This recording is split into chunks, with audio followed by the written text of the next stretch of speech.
Hey, welcome back. I'm Keith Barry. I'm Ryan Pizlakowski. I'm Emily Thomas. And the car we're talking cars about, which is the 2025 BMW 2 Series 228 X-Drive Gran Coupe.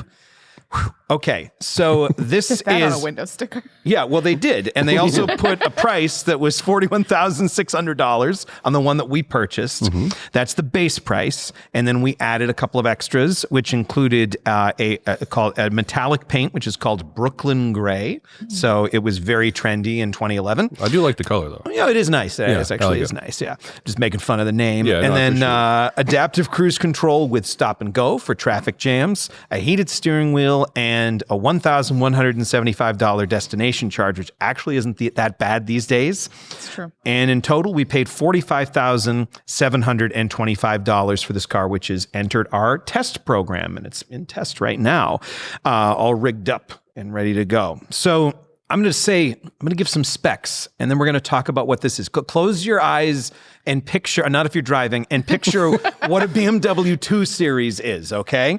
So this one has a 2-liter twin-turbo 4-cylinder, a 7-speed dual-clutch transmission, all-wheel drive. It's built in Leipzig, and it has 4 doors, despite the fact that it is called a Gran Coupe. And I thought a Gran Coupe meant that it stayed home and knit all day.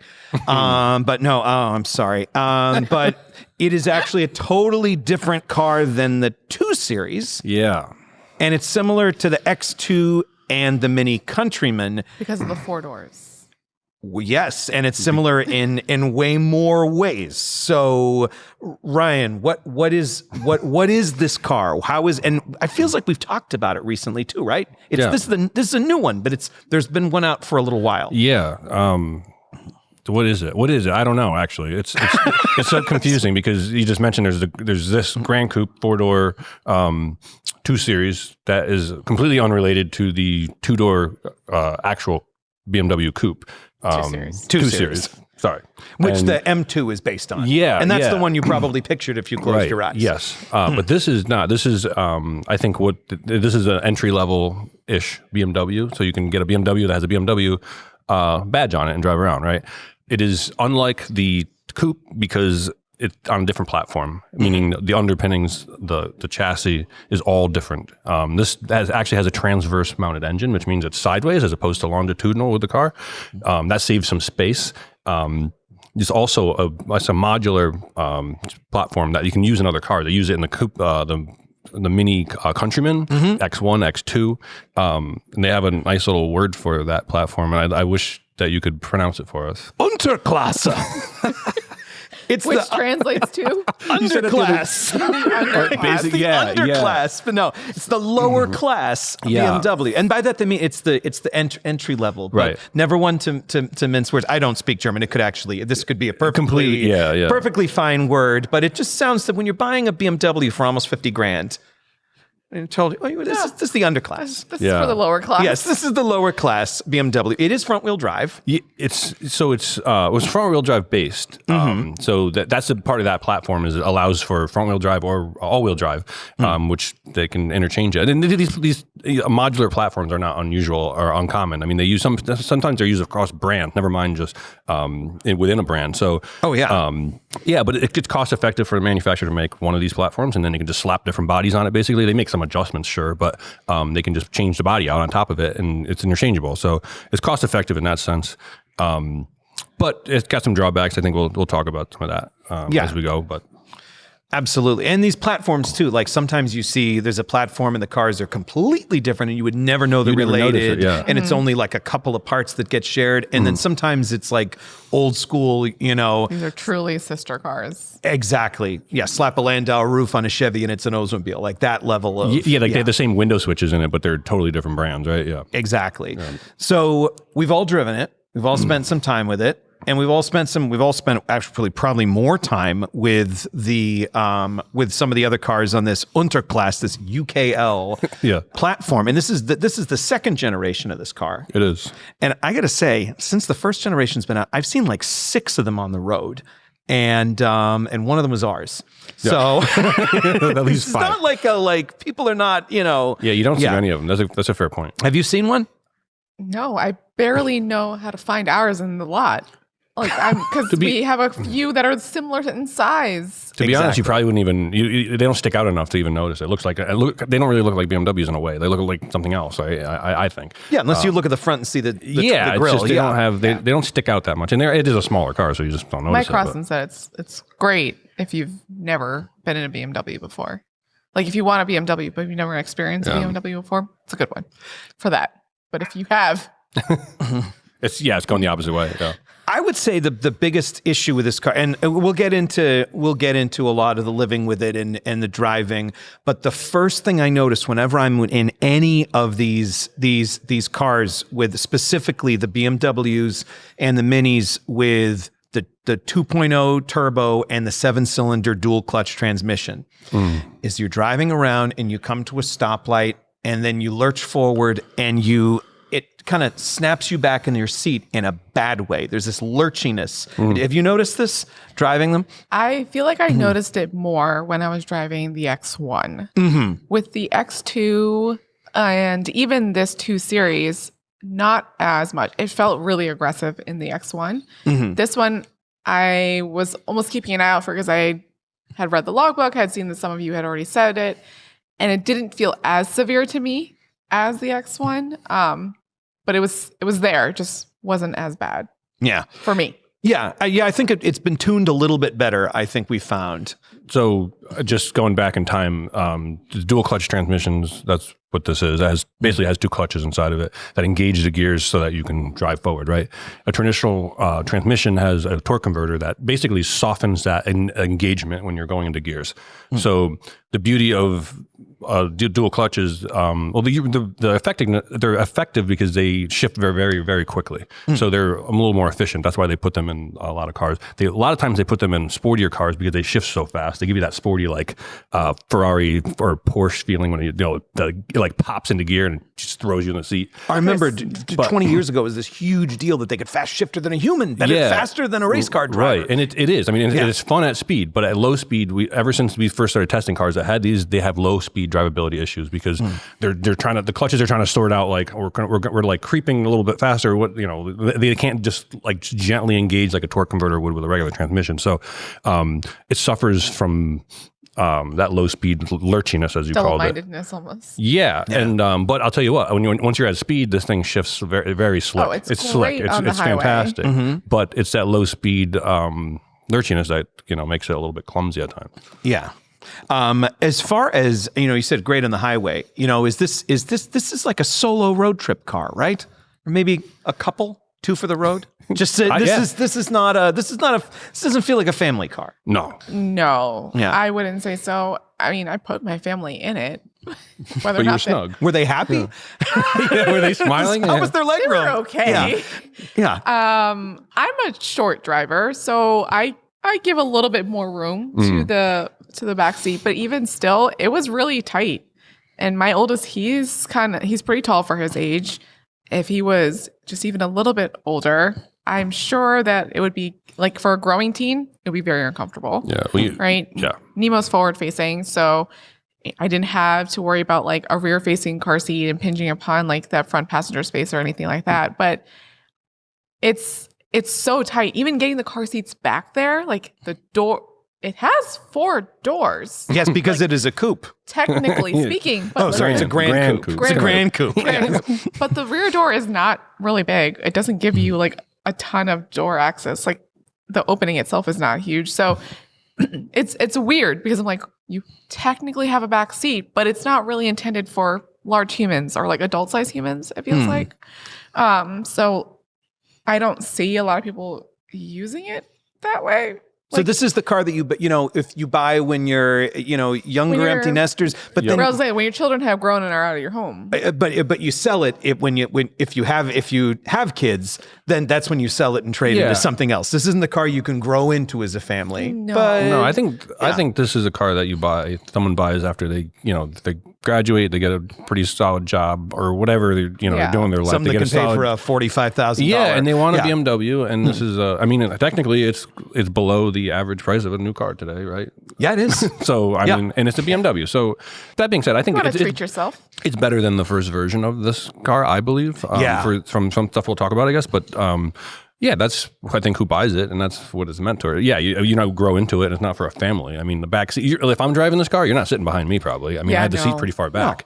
No. Yeah, it has 4 doors, but that doesn't necessarily mean you can sit back there. No one would be able to. Right. I once had to do that. It wasn't you. It was somebody who was similar height to you, and I used to have to sit crisscross applesauce because I couldn't actually put my legs down. Yeah, because they were so far back. But in a pinch, you can squeeze a seat forward and get somebody in there, I guess, right? So, you can. But small people, small children. And you definitely can't do 3. You can't have 3 passengers in the back seat. Again, even though technically there is a middle seating position, even the seatbelt anchor or for that middle seat is way over into the outboard seating position. So it's going to jam somebody in the bum while they're sitting there if you wanted to have 2 people next to each other. It's very poor design. And it's almost like they just did it just for the sake of being able to say, oh yeah, it's a 5-seater. And it's not. You're never going to do that. Yeah. And if you could fit 3 people back there that are that small, they probably should be on a child seat. Exactly.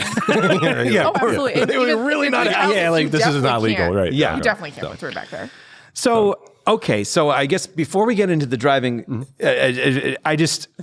even just from an image perspective or a practicality perspective, I'm thinking that I'm looking at this car.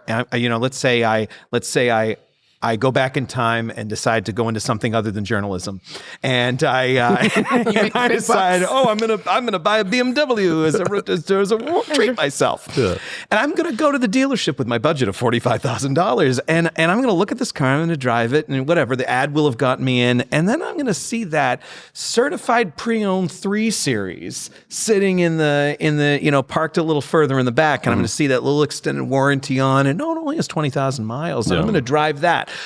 And I think certainly, I mean, we love the 3 Series here, or whatever. Everyone loves the 3 Series. Yeah, but in terms of actual driving, is there something you gain from this vehicle, or is it a loss? Is it compared to these other smaller vehicles? So for me, it's small.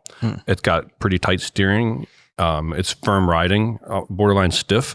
So it has that sporty aspect to it. You can also get that CPO that you were talking about in the back, 3 Series, and now you're driving, in my eyes, a real BMW. Okay, it has a rear wheel bias powertrain, so handling dynamics are much more traditional BMW, which in my eyes is a good thing. This car is a front wheel based all wheel drive car, so it feels front wheel drive when you drive it, which doesn't lend itself to the most sporty feeling and handling. Again, it is still fun for someone who has never driven a BMW. They're going to get in it, and it's fun. It zips right along. It handles great. It does, but it's not. There can be better. Better can be had. In our logbook, one of our evaluators, their partner wrote that it's a fun little car, but they're empty nesting. So they're just it's fun to just kind of drive around town or whatever, or it's got a little bit of sportiness to it. Frankly, if I drove it and at that price point, I might just go get a Genesis G70 because you can get the 2.5 liter with all-wheel drive at roughly the same price. And to me, that's a more fun car to drive. You still have that kind of, it has 4 doors, but it's actually supposed to have 4 doors. It's not called a coupe. It's still small. It's tight, but if this interior space is not what matters to you, right? You're just I'm okay with having a small cabin. Why not go for something like the G70? You're going to get all the safety features. You're going to get the nice amenities. But you're missing one very important thing. No, but you already told me it's not a real BMW. So I'm just saying that's a thing. I think that's having that symbol yourself. on the front. You might as well just get luxury at a more reasonable price point. Yeah, no, I agree with you 100%. But there's always the A3. Also a good choice. Yeah. So here, this is interesting because you have all these the smallest versions of at least the 3 Germans. They have the what was the CLA was the Mercedes little guy, and they're coming out with a totally different CLA. Right. The last one was, but there's a totally new one coming out. We'll talk about that soon. BMW has their 2, and then the A3 or whatever. And they're always when they start to shrink them down that much, it seems like they just ruin them because they're trying to make them more economical or whatever. But at that point, I'm just get rid of the back seat. Yeah. Well, at that point, just get rid of the back seat. But they did with it's still there, but it's a 2-door. It's a coupe. the regular Yeah. coupe. But now that drives like a 3 Series almost. It has that a real BMW feel to it. So, the price tag's higher, but. But also that's a car that maybe that's a car that if you're making that kind of money, maybe it goes in the garage and you get that sensible SUV, and that's your fun car. It seems like so far what we've experienced is that in a vacuum the driving experience is good. Yeah. It's well balanced, handles well, very good steering feel, etc. But why would you get this when you could either get that for the same price, that CPO, that A3, that G70, these cars that, wait for the CLA, these cars that are a little more the essence of what you're buying. Because let's face it, you're probably buying it a little bit, just admit it. You're probably buying it a little for the brand anyways. Yeah. So you might as well want to buy into that brand. Well, not just you, no. I know. But that's what I was saying before. It's kind of art. It has a badge on it, and this is a way for BMW to get people into one for a little less brand new. In the underclass. To get the Unterklasse. Yes. And then they insult you when you buy it. Yeah. Exactly. Yeah. So, whatever. Yeah. Also there's that sort of BMW infotainment. This is, something common that we talk about with all of these, that there's a pretty strict learning, there's a pretty, learning curve on it. Mm-hmm. Yeah.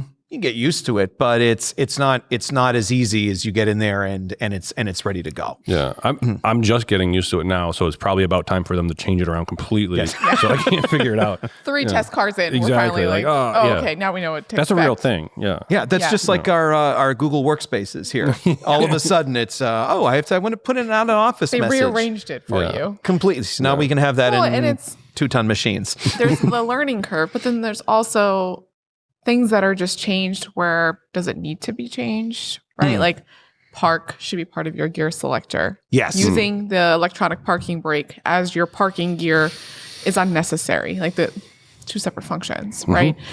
Things like that. Or why is the rear defrost and like the front defrost buttons, why are those near the gear selector and not where all the other physical buttons are under your center screen?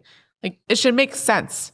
Yeah. When you're putting it there and like when you're designing it, like people look at the screen and they look under the screen near the vents for buttons to change climate. And so that's where they should go. It shouldn't just be like, oh, we ran out of space. We'll just throw them down there. Someone will find it eventually. This is a me problem. I'm absolutely certain. And I know that we're going to get a bunch of BMW 2 Series fans. All 10 of them are going to write in and they're going to say, oh, you dummy, how come you couldn't figure this out? But I was behind a school bus that was just belching diesel. Which, by the way, probably someone should get that checked because it didn't feel like it was too healthy. And I wanted to press the button to put on recirculation. So I didn't inhale it.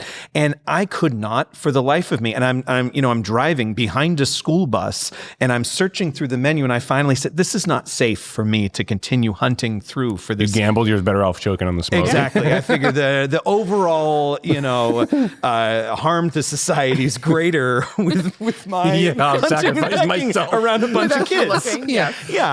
So I figured I might as well, choke on the diesel fumes. So, but yeah, like you say, some of these things should be, better laid out. But the idea is, well, how come you didn't read the manual first? This is before you sit down. But I think these things should be self-evident. Yeah, I agree. There are basic driving tasks that you should be able to do without having to go like 10 deep through the menu and without having to pick up the manual. Exactly. Right? That seems not too much to ask for. No, but unfortunately, we end up repeating it on almost every episode of Talking Cars. Regardless of what car we're talking about. It's almost every single one. Like a universal problem. Are we getting old? I mean, between the 3 of us. Well, maybe, yeah. I'm not going to answer that. Well, yeah, let's move on. All right, so if you want to read more about the 2 Series, well, actually, if you want to read about the X2, the X1, the real 2 Series, the 2 Series Gran Coupe, all of that stuff, head over to cr.org. We've got first drives, we've got information, we've got videos, we've got all kinds of stuff. But if you're interested, test drive it, see what you like. If you can't tell the difference between it and a 3 Series, series, maybe it's perfect. Yeah, I agree. Exactly. And I think for most people, are they really going to be driving it like you do? Well, Probably not. I don't know. Let's hope not. Maybe not. Not on the track out there, at Not on least. the track. No, well, that's just it. We get to drive different cars all day long, every day, and we can nitpick on things where you make a good point. Go drive it. You might not. It might be just fine. Yeah. Well, maybe we're the snobs. Yeah. Maybe we're the what? Well, I don't know. The Uber Plaza? I don't know. Whatever. All right. Cool. I wouldn't like one as an Uber. I think that would be really hard if you had to sit in the back and it was an Uber. Forget it. That'd be be terrible. It's not terrible. All It's right. a terrible Uber car. that's a Yeah. zero. It's not an stars, Uber right? Plaza. Okay, here we go. All right, so questions. Please send your questions to us. If you go to cr.org/talkingcars, you're going to be able to submit your questions to us, just like Michael from Pflugerville, Texas did. Thank you, Michael. So Michael has a question. Gas stations have different nozzles and hoses for diesel and gasoline. I assume that's so these different fuels don't mix. However, regular and premium gasoline share the same nozzles and hoses. If I pump premium fuel, do I get leftover regular gasoline from the previous person? If so, how much? In Europe, each fuel grade has its own nozzle and hose. Can I take this one? Can I take it for a second? We're gonna go. Brought up Europe. You're so going to answer. assumed you No, were. you're going to answer. No, he brought up a little bit of neurosis, so I'm going to answer this Well, because there's that that's too. what the issue is here. Because if you are worried about like a half a gallon of gasoline getting, this is Michael, I need you. Do not go down this road because if you do, you're never going to come back. I don't know if you ever see these forums online where people talk about, well, I used Valvoline for 15 years and then I did one oil change with with something else and it's in there. They can't sleep at night. And You shouldn't answer this question. no, this is It's not good for your health right now. No, it isn't. Worrying about this level of detail with your car is just you're never gonna come back from it. I'm going to answer the question though. Please, yes. Now that we've gotten Yes, therapeutic you are. advice. Yes, you are getting Please. a little bit of the other grade that you are pumping. So the full tank is going to be a 92.9999. Well, right. So that's the point. Yeah. I guess you're diluting it with all this other fuel, and you're not gonna. It's not even detectable, probably, right? But yes, because there's one hose. The valve that shuts it off is inside the machine. You have a hose that comes down, or it shuts off at the nozzle, but where it's switching is inside the thing. So you have some other fuel in the line. It's not going to hurt anything. It's not worth worrying about. Is what Keith is trying to say. It really isn't. Please don't worry about this. You really, you don't need to worry about it. He's going to have he is right, nightmares yeah. about you worrying about this, Michael. Yeah. So please stop. You are getting a little bit of it, but it's okay. It's okay. Yeah. Definitely that's why the diesel nozzle is bigger than the regular gas nozzle, That's because the that one is that bad. you should worry about. That is very really bad. do Yes. worry about that. Yes, that is very Yeah. bad. Right. Yes. I hate these there's a couple of gas stations that use green for all of the nozzles. No, that's bad. And that just Diesel's green. Yeah, exactly. I know. It always makes me that makes me nervous. Yeah. Gas should be usually the black nozzle, and then Yeah. Anyway, Relax, Michael. Relax. You're going to be fine. Your car is going to be fine, unless you put diesel in a gas car, in which case it's really not going to be fine. yeah, which is almost impossible to do. But, Exactly. All right. I Cool. think they not only make different nozzles for that, like the size of the nozzle. It's literally thicker, yeah. Yeah. However, you can put gas in a diesel because it's smaller. Gas is smaller than, Right. but most people are paying attention to that. So Yeah. Exactly. You have but a it can diesel happen. car. You're It's happened here worried. actually, and in the past we've had, it's just a minor overthought or a car. Some of these diesels are so quiet that you don't even realize it was a diesel. You pull up, you put gas in it, and off you go. Well, for a I'll couple confess feet. that sometimes because we are switching cars so much, right? And we have our own little mini gas station here, that I will forget which car is a premium.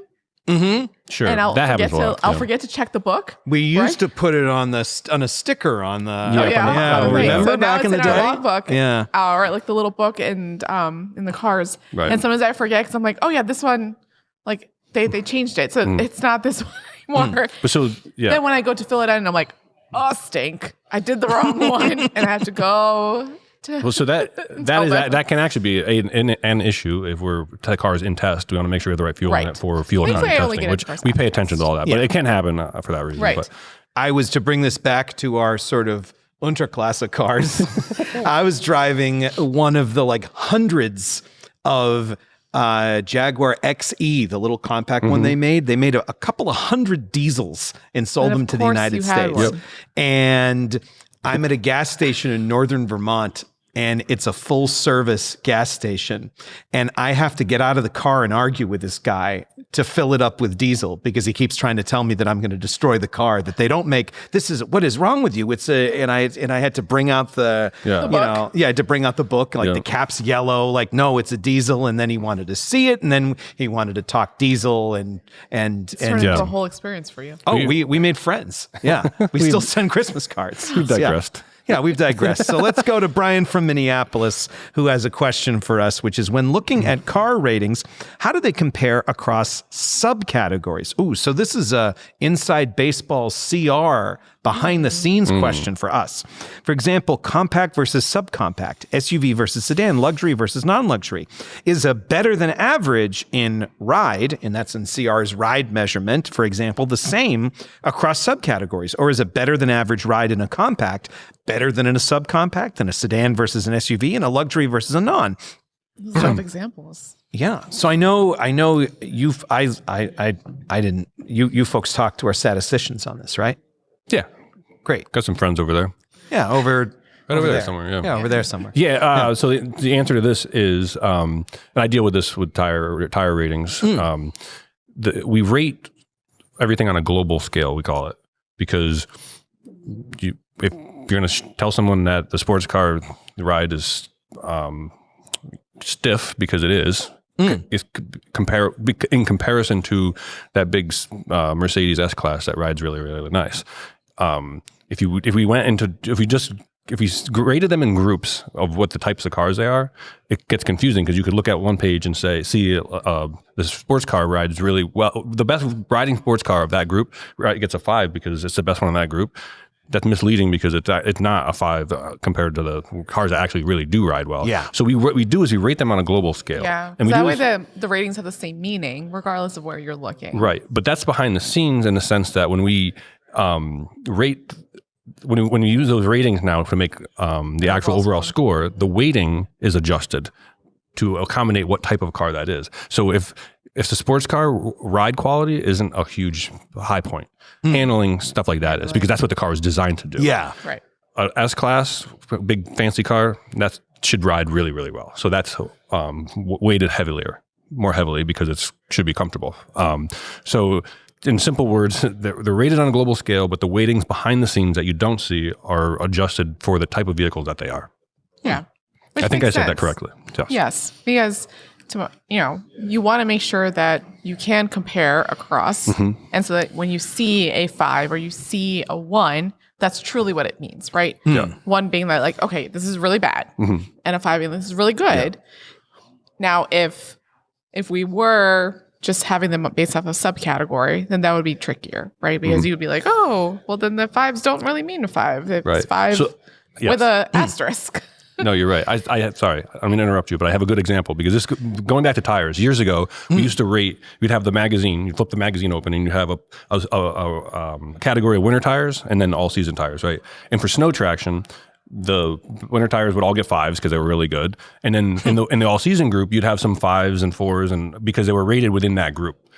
But those 5 all-season tires were just the best for all-season tires. But if you cross-compared the two lists, you might go, "Why would I buy this snow tire?" You're looking for snow tire. Why would I buy the snow tire when I can get this all-season tire I can leave on all year round, but also has really good snow traction? That 5 is nowhere near equivalent to that snow tire's 5. Yeah, they're just not. So we got away from that, and now they're on this global scale. So the all-season tires will be like maybe in 3s in the middle somewhere. The winter tires are almost always 5s because they're designed to do that. That's the point. So that's like a good example of why keep this global scale. We do that for safety also, right? Because safety, regardless of what type of vehicle you're in or what size, it should perform the same. Like you want to make sure that your automatic emergency braking is good for all cars. Yeah, not just and your braking distance. Right? That's a drawback of driving a giant SUV or a big truck. They're going to tune it. Now the manufacturer's going to tune that safety system, right? Based off of the weight of the vehicle, et cetera. But the performance from a consumer perspective should be the same regardless of whether or not you're driving a Tahoe or you're driving this Unterklasse, 2 Series. We're going to get so many angry letters from Berlin.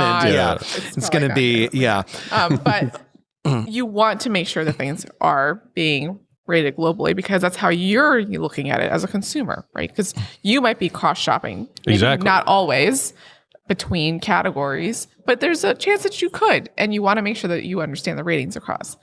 Now, a place where maybe we do it for subcategories is when we do car seat testing and we look at crash protection. The injury numbers that I get from the crash tests, for the stats analysis, I will only compare it within a peer group, right? Because the seats are designed so differently and they have such different purposes. So I'm going to only compare injury numbers from crash tests of infant seats, of an infant seat model against other infant seat models. Okay. I'm not going to throw that infant seat data in with like an all-in-one car seat group where it can go rear facing, forward facing, and have, booster mode. That seat is designed very differently. It's intended to withstand multiple like orientations, etc. Like that's a totally different ballgame. So that's where I do keep it within the subcategories, but because the application makes sense there, the designs are very different. It's totally not that way with cars. Like, right, your car is it's still supposed to go, stop, keep you safe. No matter Like, what size it is. no matter what size it is, right? And it doesn't have the same kinds of like, oh, well, you can drive it backwards and forwards and whatever. That's all of them do that. Whereas Yes. that's not the same thing with car seats and crash protection. Yes. You have to be under this height to be in that car or Right, over you this have to be less weight. Yeah. You gotta wear your 5-point harness and all that jazz. But all this to say, like, when you look at the ratings online, you are going to be able to compare and know that your comparisons are true, right? There's not something